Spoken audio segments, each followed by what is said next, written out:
North Korean leader Kim Jong-un slammed the ongoing South Korea-U.S. joint military drills as showing their willingness to ignite a war. Seoul's Unification Ministry has once again made clear the UFS exercise is purely defensive and aims to protect the lives and the safety of the people. With less than a week left until his summit with U.S. President Donald Trump, President Lee Jae-myung hosted business leaders who will be tagging along with him on the trip to discuss ways to maximize economic outcomes at the summit. And U.S. President Donald Trump announced plans to convene a face-to-face summit between Russian leader Vladimir Putin and Ukrainian President Volodymyr Zelenskyy in his latest bid to end Moscow's war in Ukraine. We begin with North Korea, where the regime's leader slammed the annual summertime military exercise between South Korea and the U.S. that began yesterday on Monday. But Seoul is firm that the drills are strictly defensive. Our Pyongyang Young starts us off. North Korean leader Kim Jong-un accused the United States and South Korea of heightening the risk of conflict through their joint UFS military exercise and stressed that Pyongyang needed to rapidly expand its nuclear armament. His remarks, carried by the KCNA state media on Tuesday, coincided with the start of the annual Ulji Freedom Shield exercise. According to the report, Kim delivered the message while inspecting the Chaehyun, North Korea's new 5,000-ton warship at Nampo shipyard.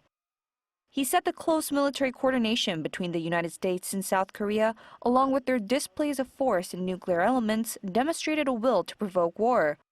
He added that such actions undermine both peace and the broader security environment in the region.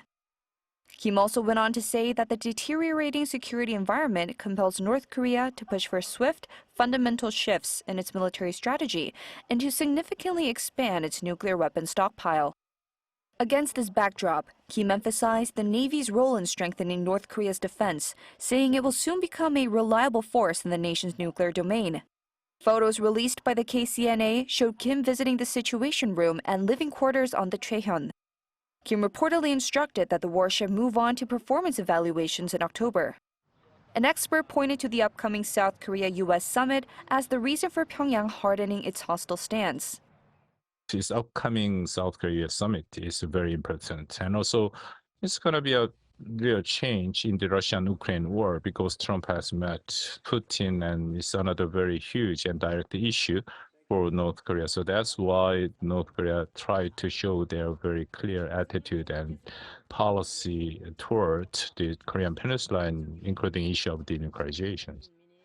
Pyongyang has long denounced the joint military exercise as invasion rehearsals and at times countered with weapon tests. But Seoul and Washington maintain the drills are strictly defensive, with South Korea's Unification Ministry stressing Tuesday it had no intention of attacking the North or raising tensions on the peninsula.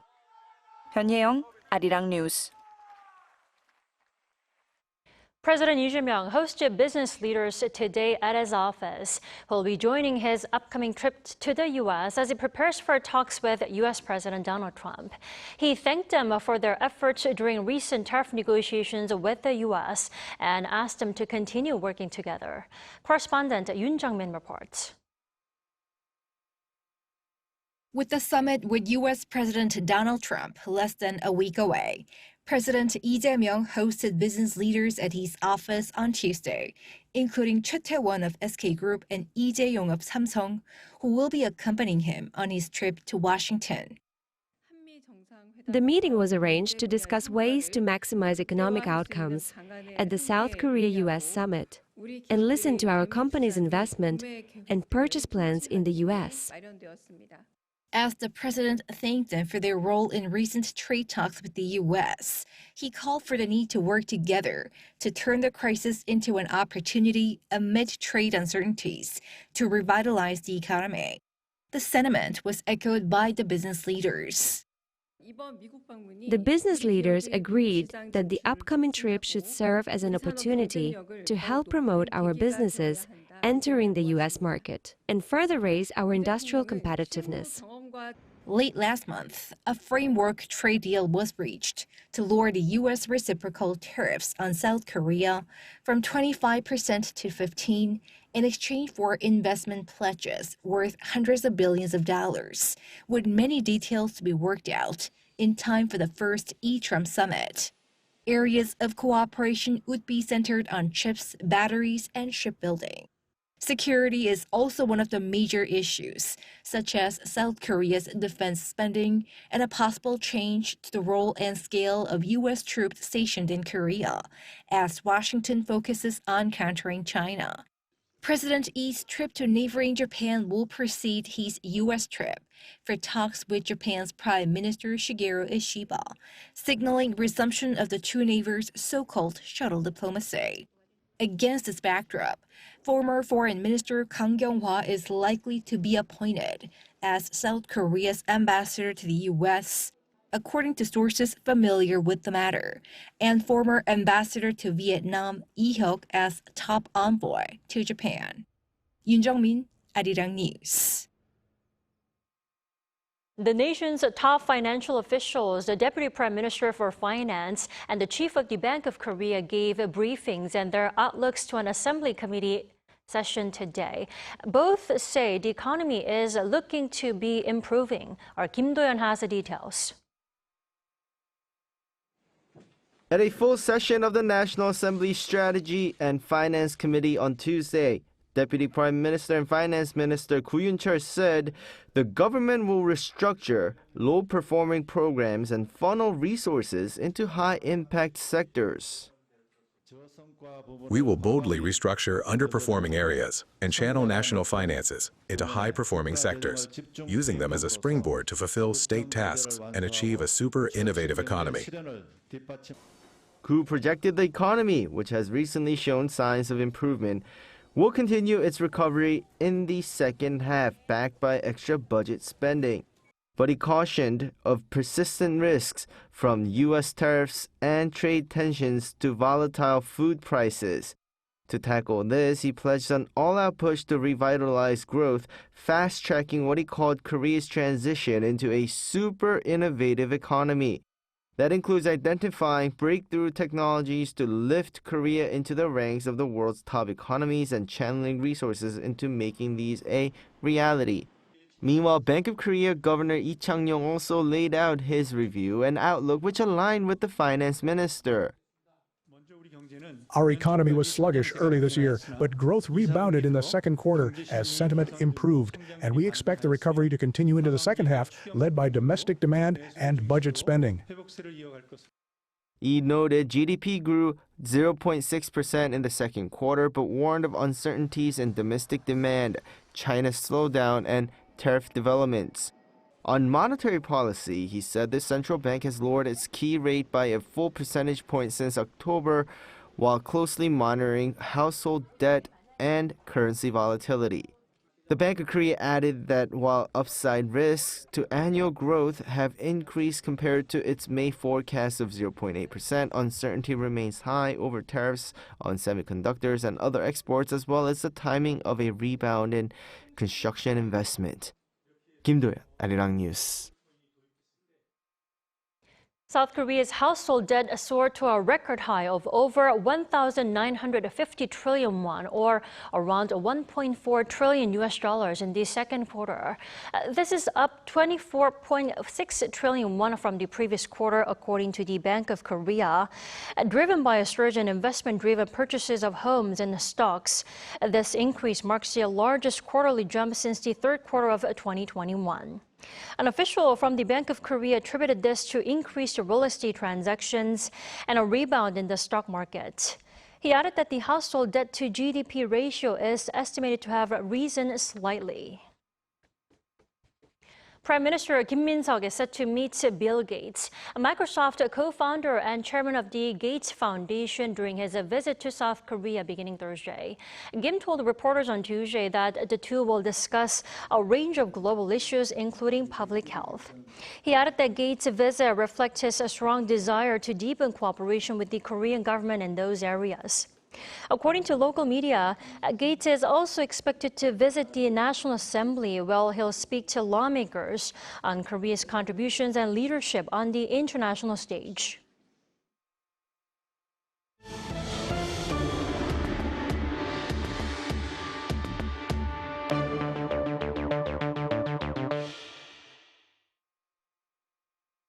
In the U.S., President Donald Trump is actively pushing for the first direct summit between Russian President Vladimir Putin and Ukrainian President Volodymyr Zelenskyy since Russia's full-scale invasion of Ukraine. Our Moon Ji-young has more. U.S. President Donald Trump has begun arrangements for a direct meeting between Russian President Vladimir Putin and Ukrainian President Volodymyr Zelenskyy, marking the first potential summit since Russia's full-scale invasion of Ukraine. Following a Monday meeting with Zelenskyy and European partners, President Trump described the discussions as very good. He then held a phone call with President Putin, during which he commenced efforts to organize a summit at a location to be determined. The White House confirmed that U.S. Vice President J.D. Vance, Secretary of State Marco Rubio, and Special Envoy Steve Witkoff will facilitate the arrangements between the two countries. During the summit with Zelenskyy, Trump said that the U.S. would be involved in ensuring Ukraine's future security. There'll be a lot of help. When it comes to security, there's going to be a lot of help. It's going to be good. They are first line of defense because they're there. They're Europe. But we're going to help them out also. We'll be involved. These remarks signal a potential shift in Washington's security posture, not ruling out the possibility of U.S. troop deployment. Trump also reiterated his priority for an immediate peace agreement rather than a temporary ceasefire. Meanwhile, Zelenskyy stressed that Russia must stop the war, calling for a trilateral meeting between himself, Trump, and Putin. And we are ready for trilateral, as President said. This is a good signal about trilateral. I think this is very good. Thank you. Zelenskyy added that all the sensitive issues, including territorial issues, would be discussed at the highest level in the trilateral summit. In response, President Trump expressed confidence that the trilateral summit would take place, calling it a matter of when, not if. Trump also suggested that such a summit could bring an end to Russia's 3-year invasion of Ukraine.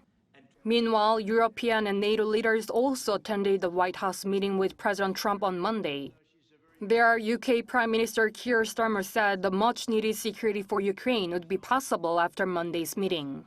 A historic step, actually, could come out of this meeting in terms of security for Ukraine and security in Europe. Unlike the more tense February meeting, Monday's summit between Trump and Zelenskyy unfolded in a friendlier atmosphere. Moon Ji-young, Arirang News. The conflict between Israel and Hamas has moved one step closer to a ceasefire after Hamas agreed to a proposal by mediators for a ceasefire without any conditions. Our Choi Soo-hyung has this report. Palestine militant group Hamas has agreed to a new ceasefire proposal put forward by mediators Egypt and Qatar. On Monday local time, Hamas official Bassem Naim posted on Facebook that he prays for the flames of war to be extinguished, announcing the group's acceptance of the new plan. Another Hamas source stressed the group accepted the proposal in full without asking for any changes. The plan calls for a 60-day halt to fighting, the release of 10 surviving hostages, and the bodies of 18 held in Gaza, as well as the transfer of Israeli troops to allow humanitarian aid into the Gaza. It also includes the release of 200 Palestinian prisoners and 1,500 war detainees. Egypt has hinted at a possible UN peacekeeping deployment in Gaza after the war, signaling security guarantees for the territory. Israel has yet to issue an official response. But Prime Minister Benjamin Netanyahu claimed Hamas accepted the deal because of Israel's tough stance and its ongoing push to capture Gaza. I spoke with the Minister of Defense and the Chief of Staff about our plans for Gaza City and the completion of our missions. And like you, I hear the reports in the media, and from them, you can get one impression. Hamas is under massive pressure. Meanwhile, the international human rights group Amnesty International has accused Israel of deliberately starving residents in Gaza. Amnesty said its report was based on interviews with hospital staff and displaced civilians in the enclave. Israel, however, has rejected the claim, insisting that there's no malnutrition in Gaza. Cheshyang, Arirang News. Over in Europe, Spain and Portugal continue to battle wildfires as several large fires are still burning amid a blistering heat wave. Spain has been hit with the worst wildfires on record, even closing parts of the Camino de Santiago pilgrimage route. Our Yunjin has the details. As Southern Europe is experiencing one of its worst wildfire seasons in 2 decades, Spain and Portugal are among the hardest hit countries. According to Reuters, about 20 wildfires have devastated thousands of hectares in the regions of Galicia, Castile and Leon in the past week alone. The authorities have halted rail services in the area, as well as closing a 50-kilometer section of the ancient pilgrimage path, the Camino de Santiago, which attracts thousands of visitors during the summer. Data from the European Forest Fire Information System shows that the wildfires have burned 344,400 hectares of forest in Spain so far this year, marking it the largest wildfire-damaged area on record in nearly 20 years. Spain's state weather agency has reported that the heat wave spanning 16 consecutive days is the third longest on record, and the temperatures have reached up to 45 degrees Celsius. The clear message we get from fires of this magnitude now, from storms as we are having an autumn or winter, is that the climate emergency ravaging the world is accelerating, becoming more serious and more frequent. Science has been warning us about this for a long time. Prime Minister Pedro Sanchez added that this may be the biggest EU deployment of civil security in history. The Spanish army has deployed 3,000 military personnel and 50 aircraft to aid firefighting efforts. And according to its Interior Ministry, Spain is also receiving or has been offered help from France, Italy, the Netherlands, Slovakia, Germany, and the Czech Republic through the European Civil Protection Mechanism. The authorities said that since June, they have arrested 27 people on suspicion of arson and are investigating 92 others. Ian-jin, Arirang News. From chart-topping K-pop groups to the Netflix animation K-pop Demon Hunters, Korean popular culture continues to transcend borders and captivate audiences around the globe. President Lee Jae-myung, who has long emphasized the power of culture, will join Arirang TV's special program tomorrow to reflect on the industry's rise and how to take it even further on the world stage. Our Presidential Office correspondent Song Yoo-jin has a preview. The driving force behind South Korea's national strength. That's how President Lee Jae-myung described Korean culture at his latest cabinet meeting on Monday, pointing to the global success of the Netflix hit K-pop Demon Hunters. The movie has become the platform's most watched animated film, while its soundtrack continues to dominate major charts, from the US Billboard to the UK's official chart. Building on that momentum, the president is set to appear on an Arirang TV special program, K-pop The Next Chapter, on Wednesday to discuss the future of the K-pop industry, the backbone of the Korean wave. He will be joined by a star-studded panel. Maggie Kang, writer and director of K-pop Demon Hunters, members Jihyo and Jong-un of the K-pop girl group Twice, music producer RT, and culture critic Kim Young-dae. The presidential office says they'll share ideas on how to further expand K-pop's global reach and explore policy directions to support its growth. This follows the president's call to craft strategies to cement Korea's status as a cultural powerhouse.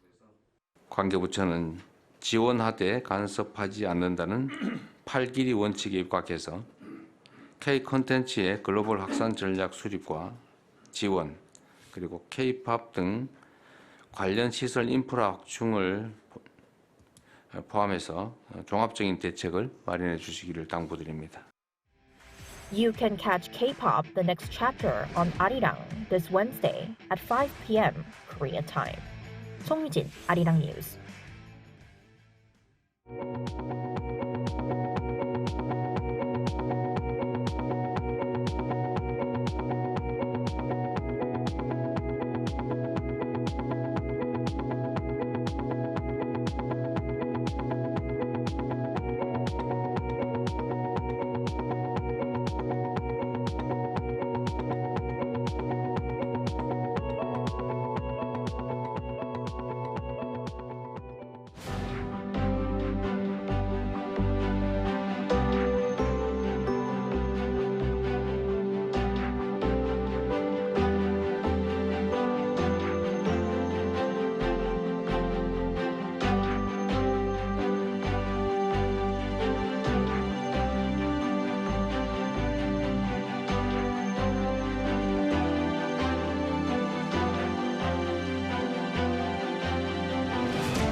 The heat continues day and night around the country. This morning, heat wave warnings were expanded to the eastern parts of Gyeonggi-do province. The daytime temperature in Seoul rose to 32 degrees Celsius today and nearly 34 degrees over the east coast and southern regions where heat wave warnings are in place. In addition, UV rays are strong nationwide. They will start at high levels in the morning but will turn into very high levels in the Seoul metropolitan area, the Chungcheong-do provinces, eastern regions, and the south coast in the afternoon. Tomorrow morning will start off at 24 to 26 degrees all over the country. Highs will go up to 31 degrees in Seoul, 33 degrees in Daejeon and Jeju. Rain is forecast for the Seoul metropolitan area and inland areas of Gangwon-do province tomorrow. That's all for Korea. Here are the weather conditions around the world.